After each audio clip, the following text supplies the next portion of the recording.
Hello, my name is Matthew, and Steve Donahue and I have been reading Batman Year One, a graphic novel by Frank Miller, as a part of our little book club. And this past week, we read part four, the conclusion of the graphic novel. And this is the second graphic novel that we've read. The first was Batman The Dark Knight Returns, which fell apart as a cohesive story. So as I was reading this throughout, but especially coming to the ending of the book and seeing how the whole story comes together and just determining whether or not it's any good. And I'm very happy to say that this graphic novel was a pleasure. It was a joy to read. The artwork was incredible. I liked it more, the artwork by David Mazzucchelli. I liked it more than Frank Miller's artwork. I found most of Frank Miller's artwork in The Dark Knight Returns um, to have these really small panels. It felt like a dense foam. It didn't.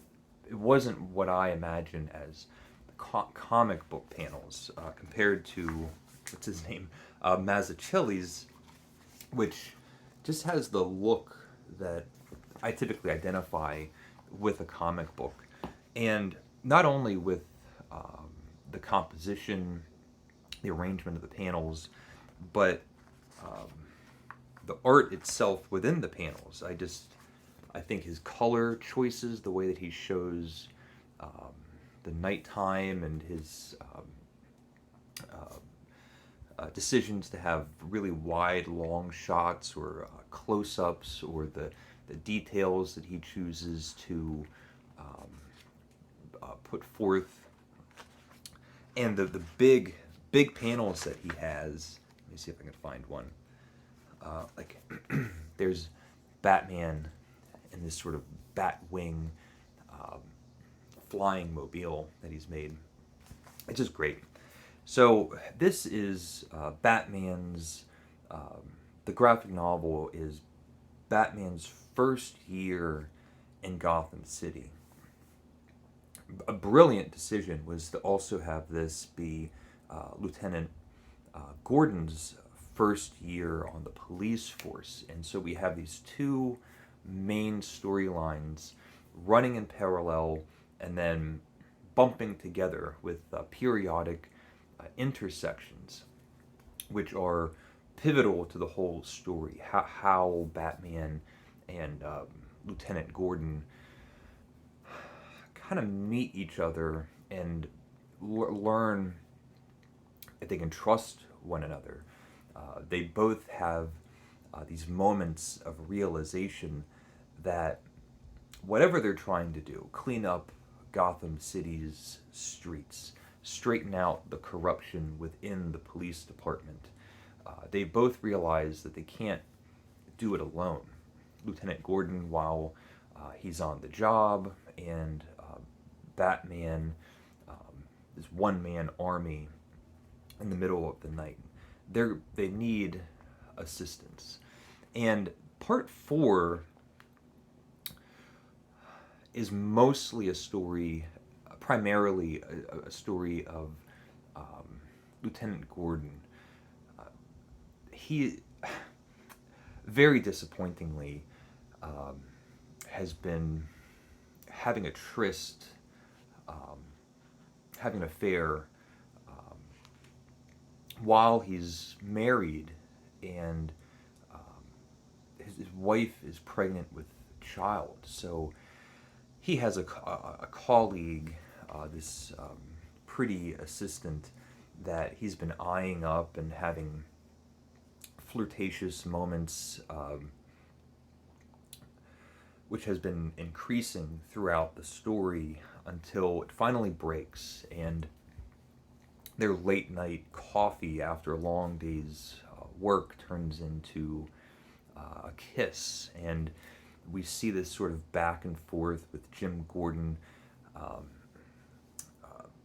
really contemplating his actions and not not not being able to reconcile what's going on in his head. He sees this temptation, and he tries to break it off, and they end up kissing again. It's a pitiful sight. And this leads to the crucial finale of the entire story. Batman and Jim Gordon have been after all levels of crime throughout Gotham, and especially the head of the snake. So, figuring out who are the masterminds, the kingpins, who's running the show, how can they best, most effectively clean up the streets. And it begins with a high level drug dealer who's been arrested and has associations with that other detective Flass, who Gordon beat up in an earlier issue, and who is corrupt, is shown to be not having law and order as one of his primary concerns. And so this drug dealer has been arrested. He knows about all of the corruption within the police department, and if he sings like a canary, he might be able to take out a few key figures within the police department. And so this frightens everybody. He gets off, this drug dealer gets off on bail, and Lieutenant Gordon wants to keep him in a jail cell so they can get information out of him. He knows the whole system's corrupt. He talks to Harvey Dent. And Harvey Dent, who later becomes Two-Face, has a few appearances throughout this run that always seem to raise more questions for me than answer them.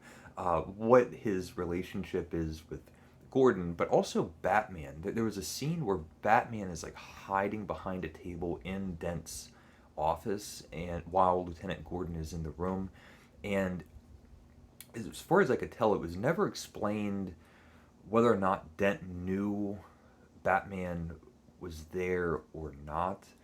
And in this issue, when Gordon is confronting Dent, and Dent says that we're letting him go, I was wondering if Dent is letting him go because he knows Batman is going to be able to yield results that would not otherwise be able to happen in the jail cell, or if Dent is doing something else entirely different that I'm not understanding. I'm not really sure. But the police department, the corrupt commissioner, has photographs of Gordon kissing his assistant. And so it's as damning evidence that if it comes out on the news channels, or if his wife is shown these photographs in private, it will ruin his personal and potentially also his professional life. And it's kind of skipped over very quickly. We find out just through inference that Gordon just told his wife that he was having an affair, and told his assistant that he's calling everything off, and that's that. Which is an unsatisfying, unrealistic conclusion to that storyline. It's the weakest part of the entire graphic novel, and unnecessary. There was no reason that it had to be there at all. It just didn't. It comes up later that they end up, the commissioner and his associates end up kidnapping, attempted to kidnap the wife and baby, and the wife gets away, but they get the baby. Now they have a newborn baby flying down the streets, and Batman, or Bruce Wayne, ends up saving the day in front of Gordon's eyes. And so this is the birth of their relationship, realizing that they're going to be working together. He saved his child. Batman saved Gordon's child, and so now we know the reason for why they've had this firm and fast, trusting relationship for all these years.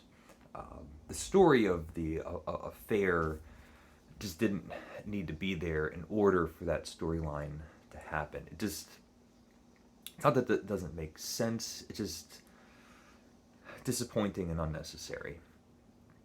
We have a few other things happening. Gordon, before all of those things happen, Gordon still thinks Bruce Wayne is Batman, and he visits Wayne Manor, and we get Bruce Wayne putting on that act as an oblivious, drunken, irresponsible, rich playboy, just lounging around, drinking champagne in the middle of the day, with beautiful women all around him.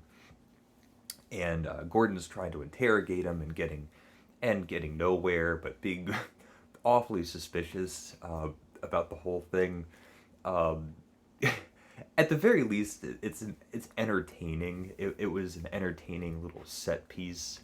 And then we have Catwoman. So Selina Kyle decided that she's going to be a costumed cat burglar running around town, also going after these rich, corrupt figures, but just stealing their stuff. And it's also quite humorous because she's starting to make headlines on the local news programs, either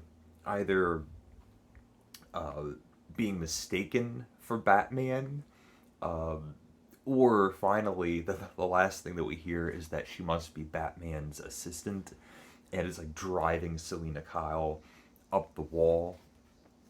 But we get a little headbutting between Batman and Catwoman, where Batman is on a reconnaissance mission.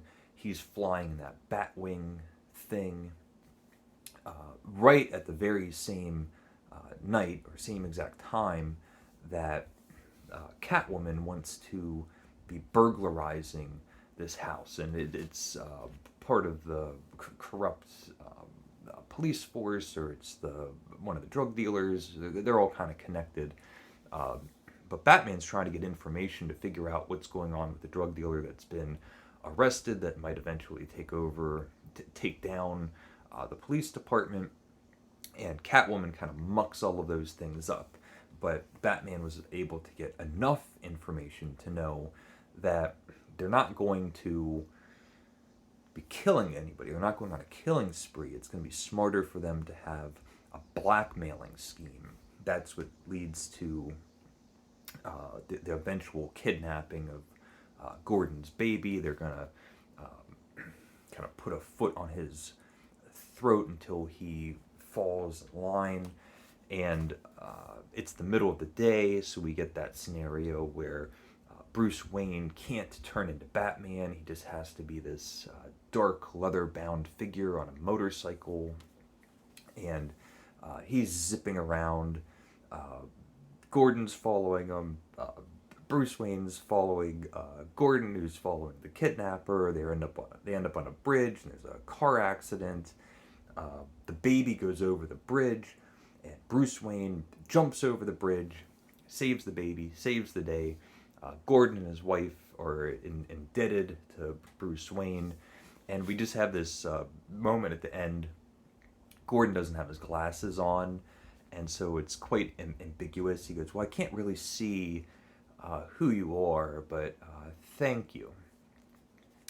Very, very clear. He's putting everything together. Okay, well, Bruce Wayne really is Batman, and he's on the good side, and he saved my baby, so I'm gonna make the bat signal. And then we have, actually the last panel is the bat signal. So the very end of it, I should say, I was for no reason at all, I was very happy to end the graphic novel without the Joker showing up. Um, the Joker just seems to always be in every iteration of Batman that I come across. In the movies, the television shows, and the last, The Dark Knight Returns, had a really disappointing appearance by the Joker. And it was nice to just have a totally different storyline. But the last few panels, uh, of course, was that somebody's poisoning the Gotham Reservoir, and he has a trademark Joker playing card, and so it ends with a little teaser that Joker is on the prowl already. As far as Batman's first year, um, I guess it was okay. I wouldn't say he had a good year. He's been shot and stabbed multiple times. He's had multiple car accidents. Not many of his Batman escapades that we see on in the panels go very well for him. Um, this is mostly a Jim Gordon story. I think more so than it was a Batman story. But I guess neither one of them had a great great year. Um, but I love I love that it was a story of their relationship. This wasn't an origin story of how did he get his outfit, or him figuring out gadgets, or um, what was the key critical moment that made him want to put on a costume. Um, I think anything down those lines would have been unsatisfying. It's one of those things where the origin story is so much better when it's a little bit vague, but the story between Gordon and Batman, at least from my own experience, has always been an unanswered question. How did these two um, come to these terms? And um, I think this did a great job of showing why they both are better off with each other. So those are my thoughts. As a whole, I thought it was terrific, and I can't wait to hear what Steve Donahue has to say um, for our conclusion of Batman Year One by Frank Miller and David Mazzucchelli. And if you've been reading along, or you've already read it, please let me know what you think of the graphic novel, or what you think of my thoughts on the graphic novel, anything like that. So thank you for watching. Please leave a comment if you would like, and take care.